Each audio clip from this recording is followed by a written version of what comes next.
Continuamos en la UNED y estamos hablando de historia de las religiones del mundo. Y estamos hablando en concreto del cristianismo.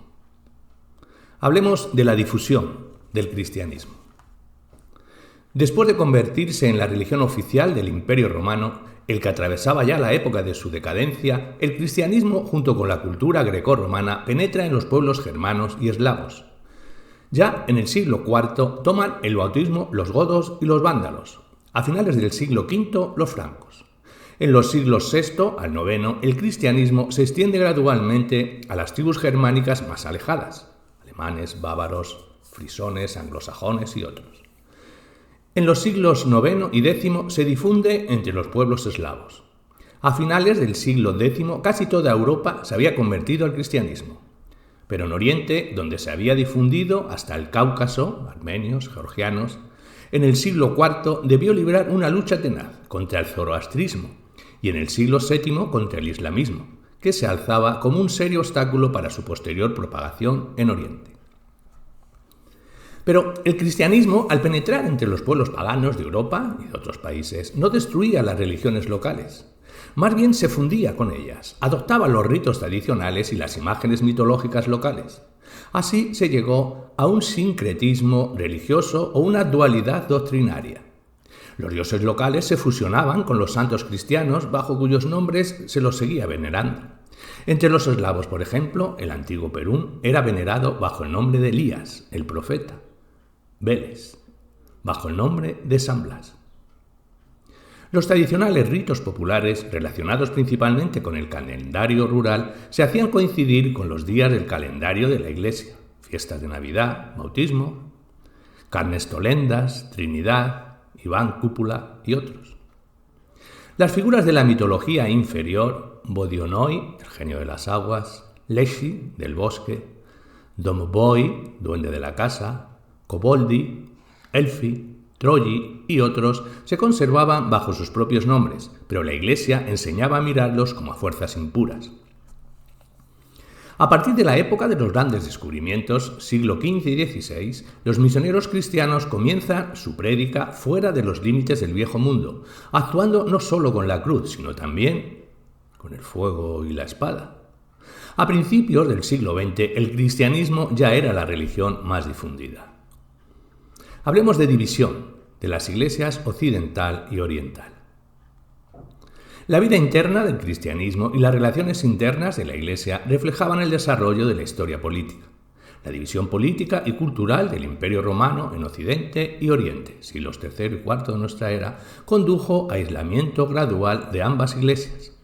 En Occidente, con motivo de la decadencia primero y con la desaparición después del poder imperial y la caída del imperio, alrededor del 476, aumentó considerablemente la autoridad del jefe de la Iglesia, el obispo de Roma, que más tarde recibió la denominación de Papa.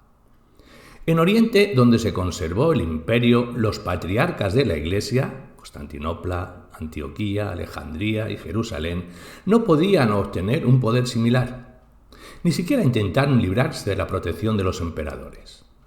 Durante el movimiento contra la veneración de los iconos en Bizancio, siglos VIII y IX, la independencia de la Iglesia sufrió un golpe muy rudo.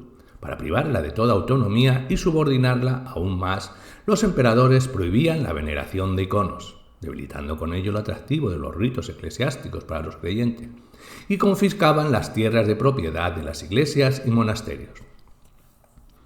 Es verdad que la veneración de los iconos fue luego restablecida en 842, pero las tierras no fueron devueltas a la Iglesia y la independencia de ésta quedó definitivamente afectada. Por eso, los patriarcas orientales no podían someterse al poder del Papa de Roma. Este último, sin embargo, pretendía cada vez con mayor insistencia la primacía en todo el mundo cristiano. Las divergencias en materia de organización y de dogma entre las iglesias orientales y occidentales reflejó la lucha política y que se iban acumulando y finalmente determinaron la ruptura en el 1054. Las principales diferencias dogmáticas que hasta nuestros días separan a ambas iglesias, occidental, la católica romana, y oriental, la ortodoxa griega, son las siguientes. Vamos a enumerarlas. 1. El dogma de la Iglesia occidental, que atribuye el origen del Espíritu Santo tanto al Dios Padre como al Dios Hijo, filioque, se diferencia del de la Iglesia oriental, que reconoce como origen de aquel solo al Dios Padre. Esta divergencia fue siempre considerada por los dirigentes de ambas iglesias como el principal e inclusive el único punto inconciliable. 2. La doctrina de la Iglesia Católica acerca de los méritos superiores de los santos ante Dios. Esos méritos forman como un tesoro del cual la Iglesia puede disponer a su arbitrio. 3. Las indulgencias, o sea, el perdón de los pecados que practica la Iglesia como si la vendiera de ese fondo sagrado. 4. Con esto tiene relación también la doctrina católica acerca del purgatorio, adoptada en el Concilio de Florencia en 1439, donde las almas pecadoras se purifican ardiendo ante las llamas para llegar después al paraíso. El término de permanencia del alma en el purgatorio puede ser acortado asimismo por las preces de la Iglesia, a cambio de una paguita por parte de los parientes del difunto. 5. La doctrina acerca de la Inmaculada Concepción de la Virgen María, que existía ya en el siglo IX y fue elevada a la categoría de dogma en 1854. 6. El dogma sobre la infalibilidad del Papa en asuntos de fe, establecido en 1870. Las particularidades rituales de la Iglesia Católica respecto de la ortodoxa son: el bautismo con abluciones en vez de la inmersión ortodoxa, la comunión de los seglares solo con pan y vino, comulgan solo los eclesiásticos, el pan ácimo, la hostia para la comunión, la señal de la cruz con los 5 dedos y otros. Las diferencias canónicas del catolicismo. El celibato de todo el clero. En la ortodoxia rige solo para los monjes. La prohibición de abandonar el sacerdocio, la institución de cardenales, la preeminencia de los papas, el reconocimiento de 21 concilios ecuménicos, en vez de los 7 reconocidos por los ortodoxos, la prohibición a los laicos de leer e interpretar la Biblia, hoy en algo debilitada, la indisolubilidad del matrimonio. La mayoría de estos rasgos distintivos en cuanto a la Iglesia Católica expresan de una manera u otra su mayor poderío como organización, su capacidad para elaborar en el transcurso de varios siglos formas efectivas y eficaces a un tiempo de influencia sobre la masa de creyentes, así como el poder político de que gozó en gran número de países. La separación entre las iglesias católica romana y ortodoxa se ha conservado hasta la fecha, si bien ya no se producen los anteriores choques sangrientos entre sus partidarios. La curia papal trató más de una vez al precio de pequeñas concesiones en el ritual de subordinar a las iglesias orientales. Así surgieron las uniones de Florencia en 1439, de Brest en 1596. La última abarcaba parte de la población occidental bielorrusa y ucraniana y tenía por finalidad consolidar su sometimiento a la Polonia católica. Pero esa unión no suavizó la discordia religiosa, sino que la acentuó y subsistió hasta fines de 1940. Hablemos de las sectas medievales de Occidente.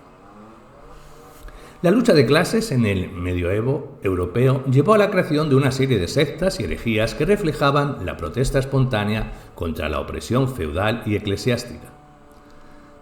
Tales fueron los paulicianos en Bizancio, en el siglo VII al IX, los bogumilos en Bulgaria, siglo X al XIII, y más tarde, patarinos, cátaros, albingueses, valdenses y otros en los países occidentales, siglos XI y XIII. La base ideológica de todas estas herejías consistía en la doctrina dualista heredada del mandeísmo, acerca del viejo antagonismo entre los principios del bien y del mal. Todo el mundo material y el cuerpo del hombre son creación del espíritu del mal, Satanás, mientras que el alma del hombre y todo lo espiritual han sido creados por el buen Dios. Partiendo de su concepción sobre el mundo material, los herejes predicaban el retorno a la vida ascética y sencilla de los primeros cristianos y rechazaban la Iglesia y su ritual. La Iglesia dominante, junto con el poder feudal, aplastaron sin piedad todas las manifestaciones de oposición espontánea de las masas populares. Para su erradicación, la curia papal creó a finales del siglo XII un tribunal eclesiástico especial, la Santa Inquisición. Los herejes o sospechosos de herejía por simples denuncias eran sometidos a juicio. Luego de hacer sufrir a los inculpados salvajes tormentos, los inquisidores los condenaban a morir en la hoguera. Desde el siglo XIII, la Inquisición pasó a manos de la orden monástica de los dominicos. Los inquisidores perseguían, junto con los herejes, también a las brujas y a los hechiceros. En el año 1487 apareció un libro repulsivamente feroz, El martillo de las brujas, guía para la investigación y el juicio de las brujas y otros enemigos de la Iglesia. Murieron quemados o a causa de los tormentos cientos de miles de víctimas totalmente inocentes. En España, la Inquisición tuvo una particular ferocidad. Hablemos de la escolástica y la mística. La vida política y cultural de Europa occidental, más animada que la parte oriental, produjo una literatura teológica y filosófico-religiosa más amplia. Se trató de hacer concordar, de alguna manera, los dogmas eclesiásticos con los fragmentos conservados de la cultura y las ciencias antiguas. Así nació una ciencia eclesiástica especial, la escolástica, siglos XII y XIII. Los teólogos escolastas analizaban de la manera más científica los problemas religiosos. Trataban de conciliar la doctrina bíblico-evangélica con la filosofía de Aristóteles, el único de los escritores antiguos a quien recordaban. La ciencia, o lo que entonces se llamó ciencia, y la filosofía eran puestas al servicio de la religión. Fue entonces cuando nació una frase que se hizo proverbial: la filosofía es la sierva de la teología. Los primeros y los más eminentes escolastas fueron Anselmo, arzobispo de Canterbury, Pedro Abelardo, Alberto Magno, Tomás de Aquino, este último hasta la fecha es considerado en los círculos católicos como un sabio y filósofo insuperable. Fueron baluartes de la ciencia escolástica las universidades de París, de Bolonia y de Oxford. A diferencia de estos teólogos que trataban de racionalizar la doctrina cristiana, otros hombres de la Iglesia, que reconocieron la incompatibilidad de la religión con la ciencia, se inclinaron hacia el misticismo. Aspiraban al conocimiento secreto de Dios, a la comunicación con Él, se entregaban al ascetismo y llegaban al éxtasis. Asumían una actitud de desprecio hacia la razón humana y el sentido común. A toda duda sobre la verosimilitud de cualquiera de las doctrinas de la Iglesia, estaban dispuestos a responder con las palabras de Tertuliano: lo creo porque es absurdo. El credo que absurdo. Esta corriente mística se remonta al antiguo visionismo. El representante más notorio del misticismo medieval fue Bernardo, abate del monasterio de Claraval, siglo XII. Hablemos de la persecución de la ciencia por la Iglesia cristiana. La Iglesia medieval miraba la ciencia verdadera con extraordinaria desconfianza. Los intentos de la libre investigación científica hallaron firme oposición, pues el clero veía en ello un pleno fundamento, una amenaza de menoscabo para la autoridad de la Biblia. La persecución se intensificó en la época del Renacimiento. Los librepensadores eran encerrados en calabozos, llevados al patíbulo u obligados por la fuerza y las amenazas a renegar de sus convicciones. El filósofo y sabio inglés Roger Bacon, siglo XIII, estuvo recluido largos años en una prisión monástica. Las enseñanzas de Copérnico fueron condenadas y prohibidas. Los pensadores y sabios italianos Giordano Bruno y Lucilo Vanini fueron condenados a cruel muerte. El gran astrónomo Galileo fue obligado a renegar de su teoría acerca de la rotación de la Tierra alrededor del Sol. Asimismo, fueron perseguidos muchos otros sabios. Desde el año 1559 existe y es reeditado por la Curia Papal Romana el Índice de Libros Prohibidos, el Index Librorum Prohibitorum, en el cual se incluyen todavía todas las obras científicas del libre pensamiento. La cantidad de mártires de la ciencia que junto con los herejes y las brujas perecieron en las hogueras de la Santa Inquisición es muchas veces mayor que el número de mártires cristianos de los primeros siglos. Ninguna otra religión persiguió tanto a la ciencia y al pensamiento libre como la cristiana. Hablemos de reforma de la Iglesia, el protestantismo. A principios del siglo XVI, en los países de Europa Central y Norte surge un movimiento, burgués por su esencia, orientado contra el feudalismo y su expresión eclesiástica, el catolicismo, contra la autocracia y las exacciones descaradas de la curia papal, el movimiento de la Reforma. Como resultado, se crearon las iglesias protestantes que se separaron del catolicismo romano. Las principales de ellas son el luteranismo, que obtuvo el dominio en Alemania y los países escandinavos, el calvinismo en Suiza y los Países Bajos, el presbiteranismo en Escocia, el anglicanismo, la Iglesia Episcopal, en Inglaterra. Las principales particularidades de las iglesias protestantes se reducen a lo siguiente: el reconocimiento de las Sagradas Escrituras como la única autoridad en materia de religión, a diferencia del catolicismo y de la ortodoxia, que conceden mucha importancia a la tradición sagrada, es decir, a la autoridad de la Iglesia. El reconocimiento de la absolución por la fe, a diferencia del catolicismo, con su doctrina sobre las obras buenas, es decir, sobre las ofrendas en favor de la Iglesia. El reconocimiento de solo 2 misterios, en vez de 7, el bautismo y la comunión, que se consideran como actos valederos solo por imperio de la fe y no por sí mismos como entre los católicos. Todos estos principios fueron dirigidos contra el poderoso aparato de la Iglesia católica feudal y centralizada. El protestantismo consideraba como lo más importante en la vida religiosa, en vez de la Iglesia, a la personalidad aislada.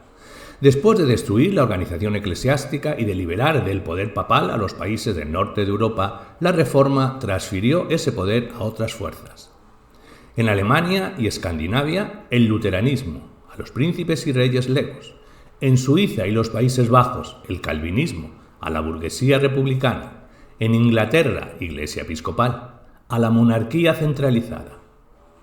La variedad más consecuente del protestantismo burgués fue el calvinismo, con su espíritu de severo ascetismo, y oscuro fanatismo, con su doctrina sobre la absoluta predestinación divina, acerca de la cual escribió Engels que fue la expresión religiosa del hecho de que en el mundo del comercio y de la competencia el éxito o la bancarrota no dependen de la actividad o habilidad de personas aisladas, sino de circunstancias que no dependen de ellas.